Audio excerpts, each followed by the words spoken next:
We're living longer than ever before. That's fantastic news, right? But here's a question that lingers.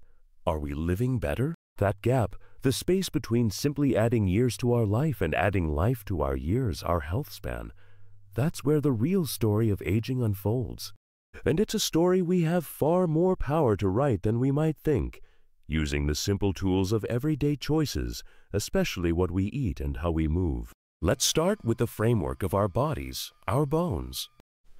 We hear so much about osteoporosis, often paired with recommendations for medication. But it pays to look closer. Who stands to gain? Many organizations promoting these drugs receive substantial funding from the very companies making them. It raises fair questions, especially when these medications might offer limited fracture protection for many and carry rare, but genuinely frightening side effects. Think jaw bones degrading or thigh bones snapping unexpectedly. Public awareness of these risks actually caused their use to plummet by over 50%. Supplements aren't a simple fix either. Remember the big push for calcium pills? Mounting evidence now links them to a higher risk of heart attacks and strokes. Why? Possibly because they cause unnatural sharp spikes in blood calcium that could encourage clotting. Our bodies are incredibly adaptive. They naturally boost calcium absorption from food when needed. In fact, some trials shockingly suggest calcium supplements might even increase hip fracture risk by as much as 64% compared to placebo. Vitamin D, crucial, yes, but not in megadoses. Giving 500,000 IU once a year paradoxically increased falls, and taking 4,000 IU or more daily over time can actually decrease bone density. The sweet spot appears to be moderate daily doses around 1,600 to 3,200 IU, which significantly cut falls in elderly women versus both lower and higher amounts. What about that age-old advice, drink milk for strong bones? Large population studies often fail to show it prevents hip fractures. Major Swedish and Harvard studies went further, linking higher milk intake not just to more fractures but also to shorter lives. A potential culprit? Galactose, a milk sugar byproduct scientists actually use to induce premature aging in lab animals. Contrast this with Canada's recent dietary guidelines, developed specifically without industry influence. They dropped dairy as a distinct food group, emphasizing plants instead, citing a lack of solid evidence for dairy's bone benefits. While extreme diets like keto can harm bones, the real heroes for our skeleton seem to be fruits and vegetables. They fight inflammation and oxidative stress, key drivers of bone loss, and are loaded with vitamin C, linked to lower bone loss. Even something simple like 5 or 6 prunes daily might help maintain bone density. Lifestyle counts too. Regular alcohol significantly ups osteoporosis risk, potentially over 60% for heavy drinkers, and high coffee intake, 3+ cups daily, is linked to doubling hip fracture risk. Hormonal shifts are a big part of aging, particularly menopause. The landmark Women's Health Initiative WHI study was a crucial turning point. It revealed that conventional hormone therapy, while easing symptoms like hot flashes, significantly raised the risks of breast cancer, heart attacks, strokes, blood clots, and even dementia. This spurred the search for safer options like soy phytoestrogens. These plant compounds can act like natural SERM, selective estrogen receptor modulators, potentially offering bone protection comparable to hormone therapy, but without that dangerous side effect profile. One impressive 2-year study found women drinking 2 glasses of soy milk daily actually gained bone density, while the placebo group lost bone. Beyond bones, soy is linked to lower breast and prostate cancer risk, better gut health, reduced inflammation, improved insulin sensitivity, enhanced stroke recovery, lower blood pressure than dairy milk, and significant drops in LDL, bad cholesterol. Here's a key distinction. Dairy might nudge bone density numbers slightly, but it doesn't consistently cut fracture risk in large studies. Soy food consumption, however, is consistently tied to a 20–50% lower fracture risk in women. Just one daily serving, A cup of soy milk, some tempeh or edamame seems to start this protective effect. Stick to whole soy foods. Supplement contents can be unreliable. Plant-centered diets generally correlate with better bone density. You might hear vegetarians and vegans average slightly lower density, but adjust for their typically leaner bodies and that difference mostly disappears. It seems linked more to lower body weight, less bone-stimulating stress than the diet itself. This lower weight can slightly raise fracture risk, especially for vegans, making it vital to get enough calcium from plant sources like kale or collards, not high oxalate spinach, and sufficient vitamin D. But here's a crucial shift in thinking.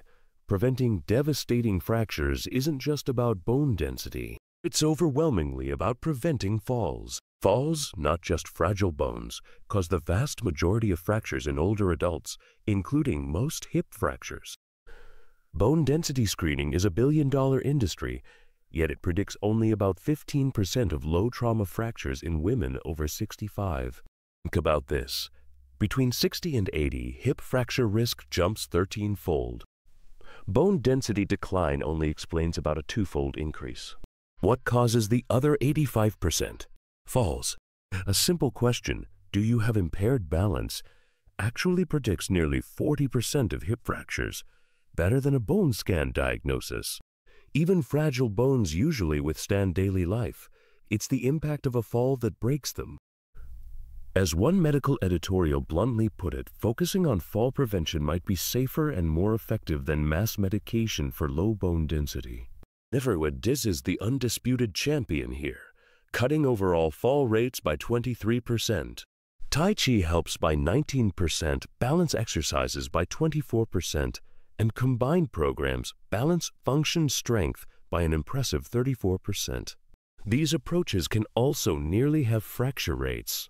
Simple home safety, grab bars, clear floors, good lighting also makes a massive difference. The best advice still echoes a 1992 paper. Stop smoking, be active and eat well. Let's talk digestion. Constipation, defined by straining, is the top GI complaint in the USA, especially as we age, often due to less fiber, fluids, and activity. Chronic straining isn't just uncomfortable. It creates internal pressure contributing to issues like hiatal hernias, hemorrhoids, and diverticulosis, conditions over 25 times rarer in populations eating high-fiber, plant-based diets who pass stools effortlessly. Straining also stresses the heart. Laxatives are a huge market, but satisfaction is low, and long-term safety data is often lacking, with stimulant laxatives potentially causing nerve damage. The simple truth? Constipation is largely a fiber deficiency disease.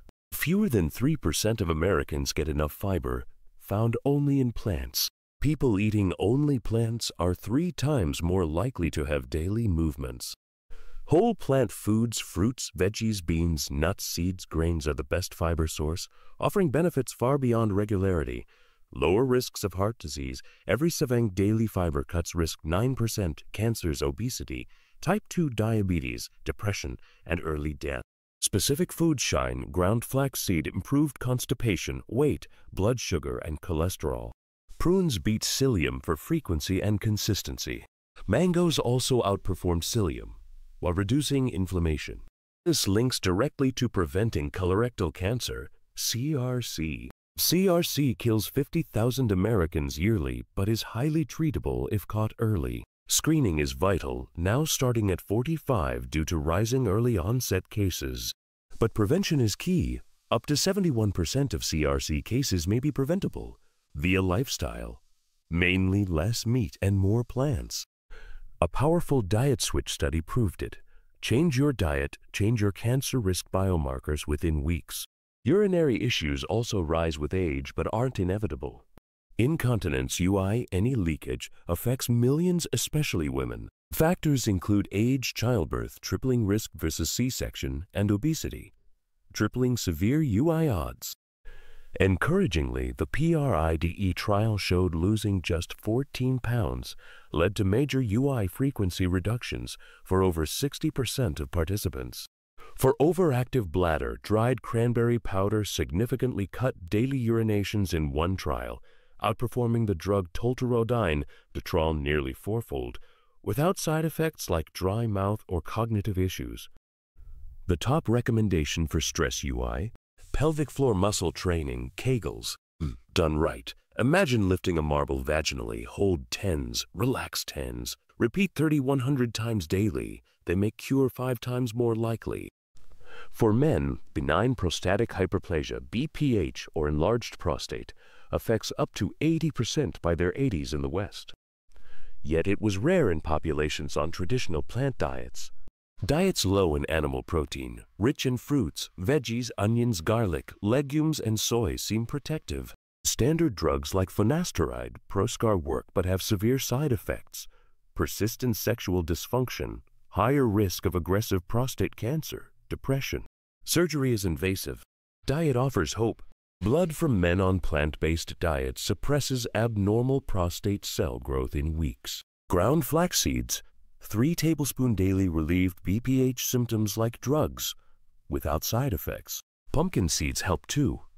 Cutting salt dramatically reduces nighttime urination. And whole cranberry powder, 3,4-TSP, daily significantly improved BPH symptoms and urine flow in a human trial. Now the heart, our candle of life. Cardiovascular disease, CVD, is still the leading killer.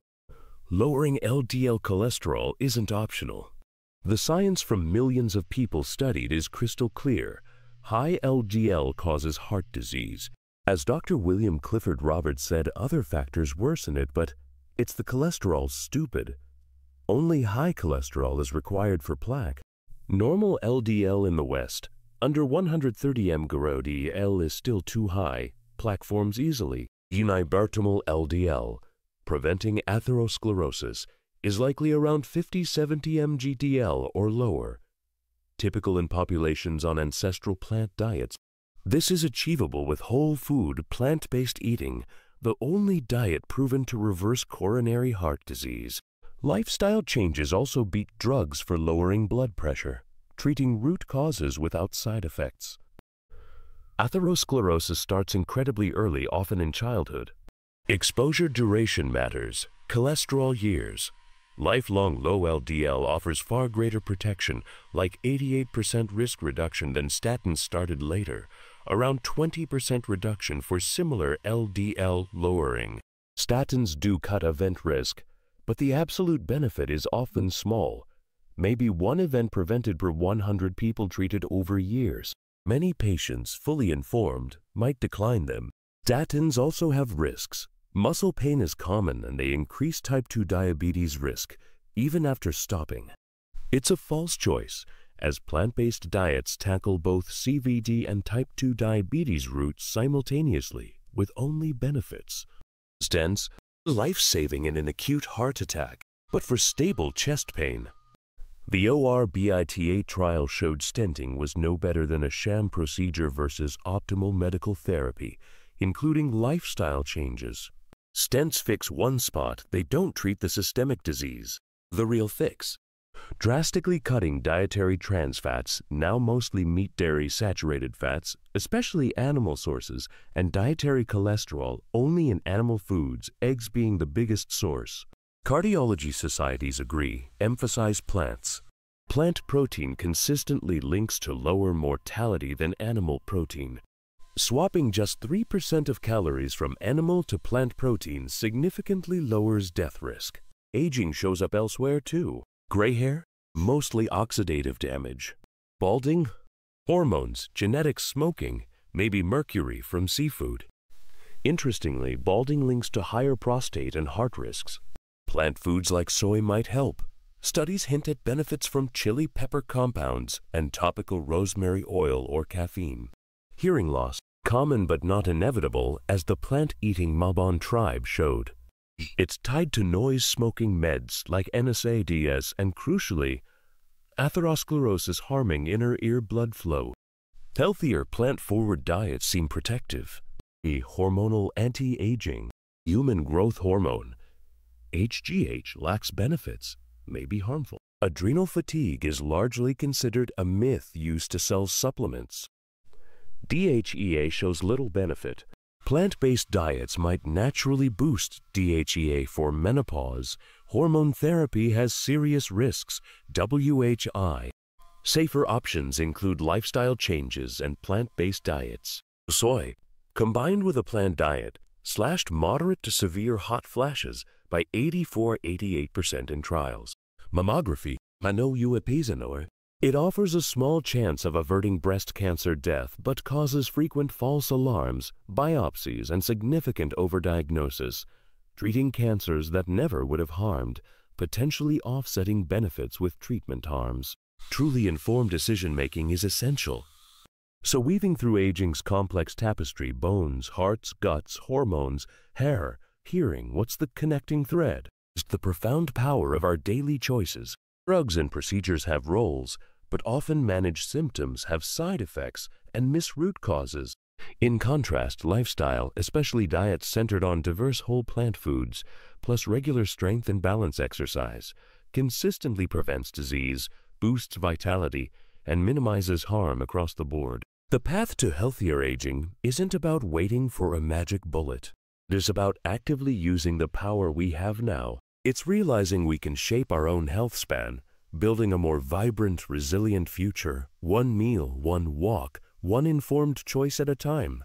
The power to rewrite our aging story isn't in a pill or a procedure. It's already within us, waiting in our kitchens and our walking shoes. It's about choosing vitality today.